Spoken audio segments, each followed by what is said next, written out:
Welcome to the Cook's Domain. Today, we're making ribs.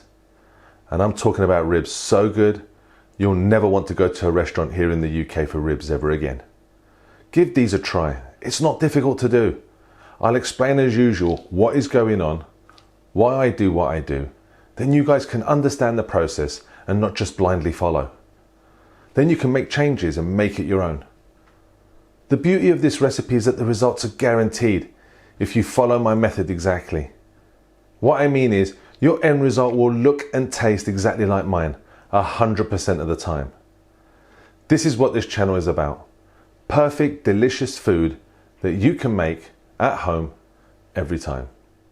Okay, so today I'm going to be using baby back ribs. Now, you can get these at your local butcher, but I know Costco does a pack of 4 that is very reasonably priced.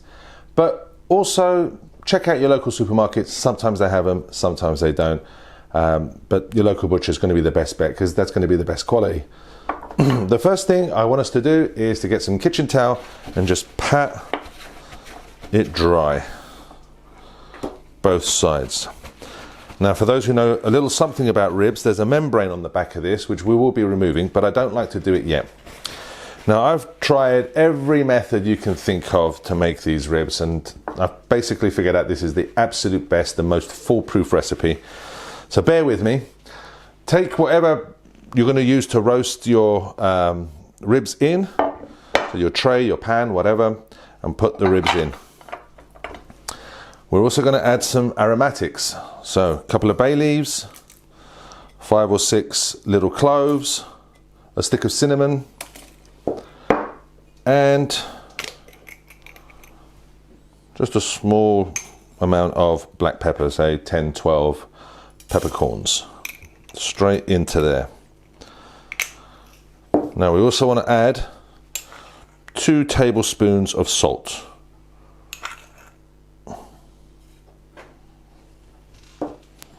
Because what we're doing here is a brine, and this is going to help just get some seasoning and some flavor into the ribs, but also it's going to help tenderize them. You want a little splash of apple cider vinegar. So let's just put a little splash in there. It's probably about a tablespoon's worth. Now we need to cover this with water. So just keep topping it up with water until your rib is completely covered.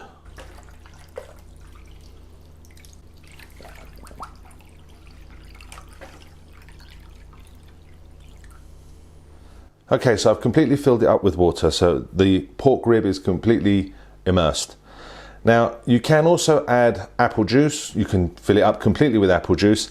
I've done it. I'm not sure I noticed much of a difference, but it will impart an extra sweetness and a little bit more appley flavor into your rib. So by all means, do a mix. It's up to you. Now, you don't want to leave it in the water though for any more than an hour. The salt and the vinegar that's in here is getting to work to making this pork rib really juicy and really tender for us. But any more than an hour and it will really start to break the meat down, and it will just make it really horrible, mushy after we've cooked it, and we don't want that. So an hour is the maximum in this. Now we have to make the rub for our rib. It's not a difficult recipe, it's easy, but there might be a couple of things you don't have that you're going to need to get. Okay, first thing we need is a ½ cup of sugar. I use light and brown, so a ¼ cup of each.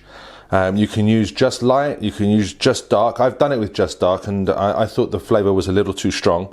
So I do half and half. And you want this soft stuff, right? Not demerara, which is very dry like ordinary granulated sugar. So you're looking for soft, brown, squidgy, moist sugar. So that's a ½ cup. This rub will be enough for 2 racks of ribs. To this, we want to add 2 teaspoons of salt. To that, we now want to add 2 level teaspoons of smoked paprika.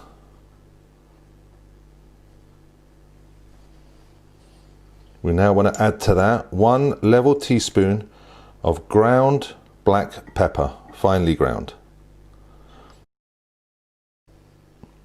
Next, we want 1 teaspoon of garlic powder. Now, it's not an easy thing to find in the UK, but you can find garlic granules in your local supermarket. Just get that and you can grind it down yourself, either with a pestle and mortar or if you have a machine to grind spices. Next, we want a teaspoon of onion powder. Again, not an easy thing to find in the UK, but all the supermarkets do carry onion granules. Just buy that and grind it down. Next, we want a half teaspoon of cinnamon powder.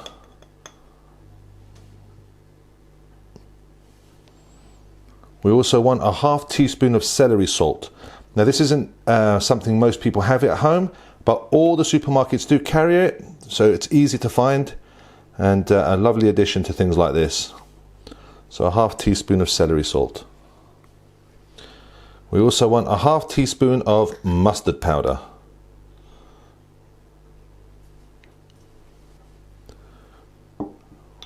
A quarter teaspoon of cumin powder. A quarter teaspoon of allspice powder. So all we have to now do with a fork, just mix this all through. Now, I've found after much experimentation that this is a very universal rub, especially for us here in the UK, because we're used to, our ribs being a particular kind of flavor, a flavor profile. Now, for my American viewers, if I have any, and probably wondering, why am I learning how to make ribs from a Brit? Good question. But the only difference I would make to this rub to make it more authentic to an American taste is some cayenne pepper. Now, I did used to put that in for my ribs, and I would find that some people would love it because they like spice, but a lot of people don't like it because they find it too spicy. If you want to make your rub a little bit more spicy, just add a quarter teaspoon or a half teaspoon of cayenne pepper. Okay, so the pork's been in the brine for 1 hour. So all we want to do now is take it out. And we want to put it on to some kitchen paper because we want to dry it as much as we can. There we go. We can now move this out of the way. So what we want to do is just dry it off. Once we've got it nice and dry, take a sharp, pointy knife, and we want to get this membrane off. And that's quite easy to do. Just find on one of the edges where the bone is, and just put the knife just under there, and just to try and punch a little bit of a hole, and just bring that out to the end so you get this little bit of skin flap. Now, it's difficult to hold on to with your fingers. So the trick is get some kitchen towel again, some kitchen paper, and just grab it with the kitchen paper and pull. Now, this should pull off in one swift go, but if it doesn't, you just might need to use the knife again to pick where it stopped and pull on it again. See? Let's come further down, pull it off. There we go. And I find that it's much easier to do after the brine. Okay, so once we've got that off, we want to apply our rib rub. So we get our prepared rib rub and we want to liberally apply it all over the rib. This is the underside that had the membrane. You don't get huge penetration of flavors on that, but I always give it a little bit of a coating of the rub. Now, I know they call it a rub, but you don't really rub it. If you do, you just push it all off. But just pat it in because it should be a little moist and the rub will start sticking to it. Now, the areas that I do pay a lot of interest to are the edges here. So that's the edge of the ribs. So I want to get as much I can get on there as I can. And again, I'm going to pat this so it really sticks to it. Do the same on this side.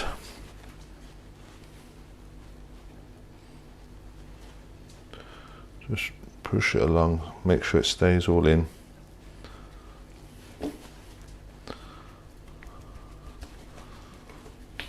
Okay, let's turn the rib over. Apply a nice liberal amount all across the top.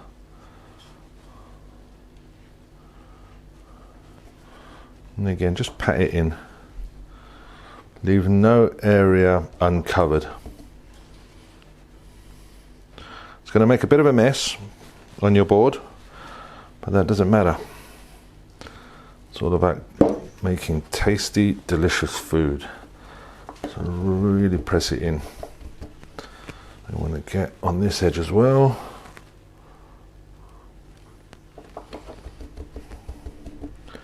There we go. Now I'm making 2 of these today. So here's my other rib. Just grab some of this that's fallen by the wayside. Get that all onto our rib. Perfect. Now all we need to do is to just let them sit for 15 minutes. But what I'll do now is turn on my oven at 150 degrees Celsius. So it's preheated, ready to go for us to roast these. So after about 15 minutes, the ribs should now look like this. Gooey, glistening, and they're ready to go into the oven. Now, if you're planning on making your own barbecue sauce, which I highly recommend because the taste is far superior than what you get in a bottle, try and keep back at least 2 tablespoons of your rib rub, because we're going to add that to the barbecue sauce. If, however, you're just going to use a store-bought barbecue sauce at the end of the process, and I'll show you what that's about, then you don't have to worry about that. But I highly recommend you give it a go because it's really good. All right, so now we want to get this into the oven. So first thing I'm going to do is get my tray. This is about the biggest one I've got at the moment to do this. So I'm going to squish it in. If you have something bigger, even better. And we're just going to lay the ribs into the tray. Don't worry about squishing them to get them in, because it will contract when it cooks, so it will shrink and fit better. So just get them in there for now. Move this out of the way. Bring that into shot, as it were. There we go. So now they're in there. The only thing now we want to add to this, because we don't want the ribs to dry out, is a small amount of water and a little bit of apple cider vinegar. So I'm going to add 125 mils or half a cup of water into this. There we go. So it's just a tiny amount of water just at the bottom, and also because of the curvature of the ribs, it's just the bones that are sitting in that liquid. And we want to also add a tablespoon of apple cider vinegar. And just give it a little, just to move it around. We need to cover this with foil. So I've got quite a large piece here. There we go. And now we want to get this into the oven. The oven's set at 150 degrees C, and we want to get the ribs to an internal temperature of about 90 degrees. If you go any higher than that, it will get even more tender. But if you go too high, it will completely dry out and it won't be very nice. So 90 degrees is what we're aiming for. If you don't have a temperature probe, I don't know your oven, I don't know the size of the ribs you're going to have, but I'd say if you were to cook it for at least 2.5 hours, you should be good. I mean, they'll definitely be, really good, but will they be as tender as I would like them? I don't know. But you'll know for next time. So if it isn't as tender as you wanted it, then cook it a little longer next time. But if you do have a temperature probe, we're looking at around 90 degrees. So let's get it in the oven.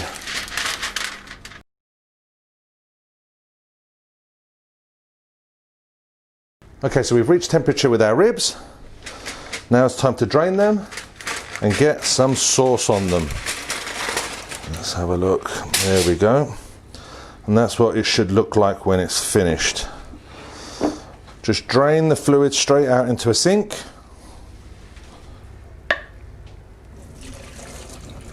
Take our prepared barbecue sauce, and we just want to brush the sauce very liberally over the ribs.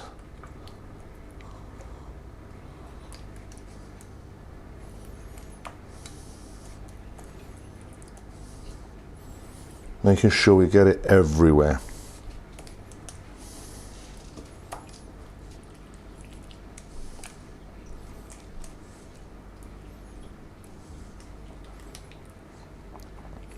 What we want to do now is put it back in the oven for 15 minutes, but keep an eye on it because every oven's different and your oven could run hotter than it should. But just to let this sauce now dry up and become a really beautiful shiny glaze over our ribs. Okay, so the 15 minutes are up and our ribs should be perfectly glazed. Let's see what's happening. Oh, now they're looking incredible. With our ribs glazed, now let's see how tender they are. Let's get under there.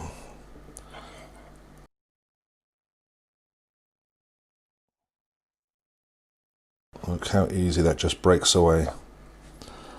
Let's take one of these and we'll taste it. You know what? I'm going to put a little bit of sauce on that because I like mine extra saucy.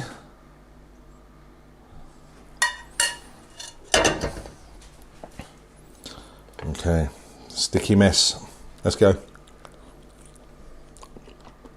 Oh, the sauce is perfect. A little bit spicy, but sweet. That's a perfectly cooked rib.